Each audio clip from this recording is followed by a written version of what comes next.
Must take you back to one of your old clubs, Arsenal. At the moment, they're leading the Premier League. They're leading the Champions League group table. Can they win a double? Can they win one or both?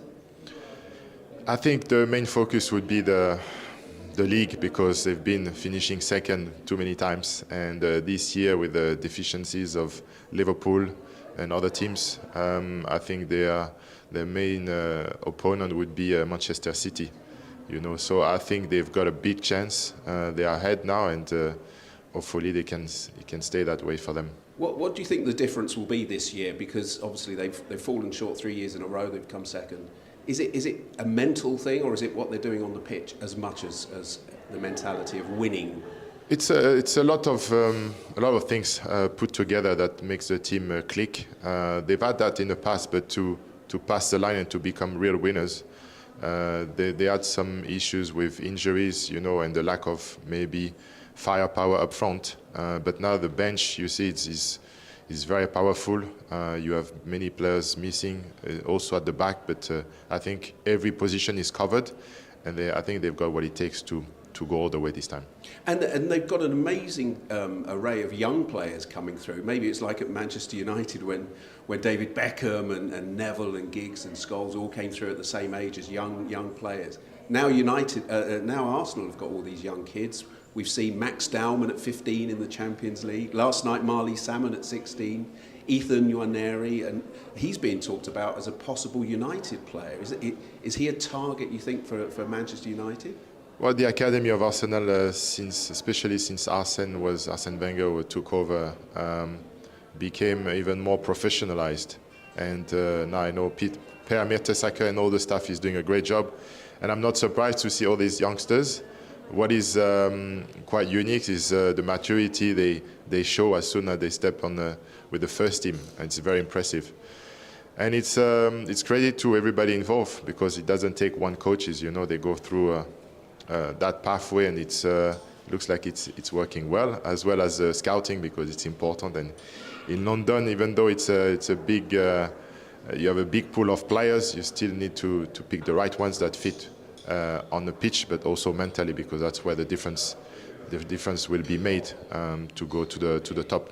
As per the targets, I don't know about this potential or not, but all the top players are targets for the top clubs. And if you were advising Nwaneri to choose United or Arsenal, I mean, looking at both clubs now, Arsenal presumably are in a much stronger position to set your future against.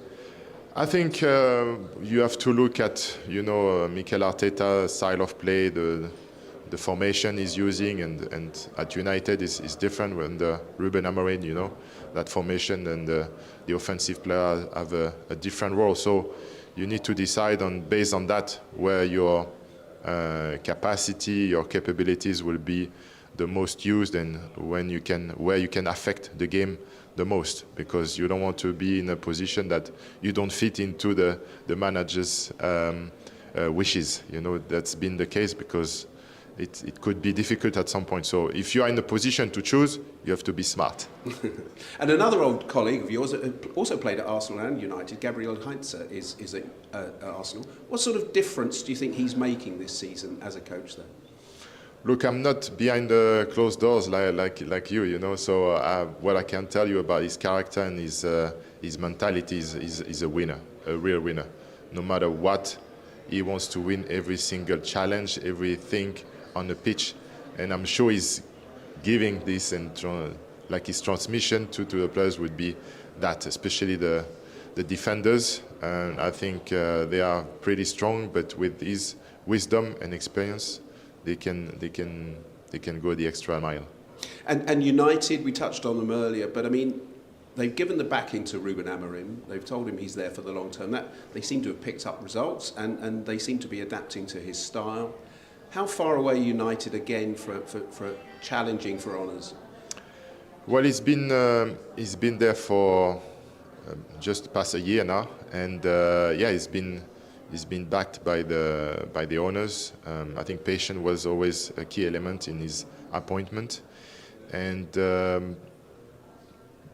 transfer by transfer, he will bring the right players for him to play his football. what he wants to do on the pitch. And I think they are still far from competing for the major trophies, but there is progress, and it's bringing confidence to everybody at United. There doesn't seem to be the air of panic or gloom that there was at United maybe some months ago. It does seem to have settled down now, doesn't it? There seems to be an air of optimism that it's on the rise again. Like the manager was saying, you need to gain time, and the only way to do it is to get results. You know, if you earn the points, even if you lost the final against Spurs, the momentum.